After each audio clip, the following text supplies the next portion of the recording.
আসসালামু আলাইকুম। সবাই কেমন আছেন? আসলে বর্তমান বা লাস্ট কিছুদিন আমার পরিসংখ্যানে যেটা আমরা দেখলাম, আমাদের কাছে বর্তমান বেশিরভাগ রিকোয়েস্টই আসে যেগুলা সিজারের। তো মানে এই বিষয়গুলো এমন হয় যে রুগীকে সিজারের রুমে নিয়ে যাওয়া হয়েছে বা ১ ঘন্টা সময় আছে, এরকম মুহূর্তে আমাদের কাছে সিজারের জন্য ব্লাড চাওয়া হয়। তো আমরা প্রতিনিয়তই কিন্তু মানুষকে সচেতন করতেছি বা সচেতন করতে চাচ্ছি, কিন্তু সেটা পারছি না। মানে আমরা ব্যর্থ, আমরা স্বেচ্ছাসেবীরা বা স্বেচ্ছাসেবকরা ব্যর্থ। কারণ আমরা যখন সংগঠন তৈরি করেছি, বিভিন্ন সংগঠন, তখন আমরা যেমন এটা প্রমাণ করেছি যে আমাদের সংগঠন ব্লাড দেয়, তখন এটাও আমাদের পক্ষে সম্ভব যে একজন সিজারের রোগীর ক্ষেত্রে আমরা অন্ততপক্ষে ৫ থেকে ৭ দিন আগে রিকোয়েস্টটা নিব। তারাও জানতে হবে যে তারাও জানবে একসময় যে না, এই সংগঠনগুলা সিজারের ক্ষেত্রে ৫ থেকে ৭ দিন আগে রিকোয়েস্ট ছাড়া ব্লাড দেয় না। সিজারের রোগী ইমার্জেন্সি হলে আমাদের যে ব্যাপারগুলো হয় অনেক সময় দেখছি, সেটা হচ্ছে আমরা হিমোগ্লোবিনটা ঠিকমতো জানি না। না জানার ক্ষেত্রে আমরা যারা স্বেচ্ছাসেবী, তারা যেখান থেকে রিকোয়েস্ট আসে সেখানে হয়তো আমরা ডোনার পাঠিয়ে দিই, বা আমাদের যে রক্তদাতা থাকে সে দূর দূরান্ত থেকে আসে। অনেক সময় দেখা যায় যে সেখানে সে পৌঁছাই, অনেকটা সময় অপেক্ষা করে ব্লাড লাগে না। আবার এমন হয় যে ব্লাডটা আমরা টেনে রেখে দিয়েছি, ডোনারের সিজার কমপ্লিট, ব্লাডটা লাগে না।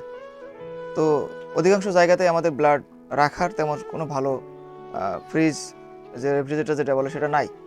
তো আমরা ব্লাডটা সেখানে যদি আমাদের নর্মাল ফ্রিজ থাকে তাহলে ৫ থেকে ৭ দিনের বেশি থাকে না। তাহলে আমরা যখন এই ব্লাডটাকে আর ব্যবহার করতে পারছি না, বা ওই ক্লিনিক তখন কি করবে, ওই ব্লাডটা হয় তারা ওই নির্দিষ্ট সময়ের ভিতরে যদি কারো কাছে বিক্রি করতে পারে করবে, না করতে পারলে ওর সময় শেষ হয়ে গেলে সেটা কিন্তু ফেলে দিবে। তাহলে আমরা এই যে ডোনারদের হয়রানি করতেছি বা ডোনারদের ব্লাডটাকে আমরা নষ্ট করতেছি, এই রাইটটা কিন্তু আমাদের স্বেচ্ছাসেবীদের নাই।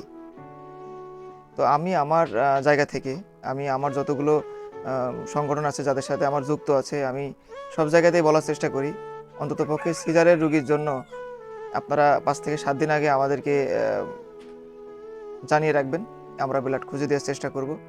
আসলে যারা আমাদের কাছে রক্ত চায় তারা মনে করে এদের ব্লাডের একটা ফ্যাক্টরি আছে, এদের কাছে বললে এরা ফ্যাক্টরি থেকে উৎপাদন করে আমাদেরকে ডেলিভারি করে দিবে।